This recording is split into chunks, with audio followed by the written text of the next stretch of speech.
taxista antes de marchar para casa. O que para a maioría é unha noite de festa supón toda unha faena para outros. A parte dos que, como sempre, teñen que cubrir os servizos básicos de sanidade, seguridade e transporte, están os que se encargan de armar a festa. En moitos restaurantes, bares e discotecas, esta foi a xornada de máis traballo do ano. Moitos dos que celebraron a festa nesta discoteca de Ordes pagaron os 5 euros extra que custaba a entrada con desplazamento. Isto supuxo un traballo extra para os encargados de controlar que esta mañá ninguén quedase en terra. Veña, que queremos marchar. A ver, uno, por favor. Por qué? Porque vos falta por encher ou porque son plazas reservadas? No, faltanos por encher e son plazas reservadas.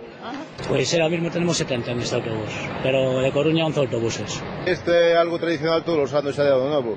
Un montón de autobuses para recoller a xente, porque a xente non ven en coche particular, ven en autobús como ten que ser. Cortamos a calle para que sea máis fácil o acceso aos autobuses, claro. Porque para que estéis xente fora de peligro por la circulación de vehículos. Os autobuses son para los que cogieron entrada con autobús, pero aún así no llega para todo el mundo, así que los que quedamos fuera en taxi. Pola discoteca pasaron esta noite máis de 3.500 persoas. A media mañá os 55 traballadores encargados de atendelas xa tiñan case todo recollido e celebraban o balanzo da festa. Este ano a verdad que foi moito mellor que o ano pasado. Mellor en cantidad de xente e a unha noite moi tranquila. Todo perfecto. A quen aínda lle quedaba faena a esas horas eran os taxistas.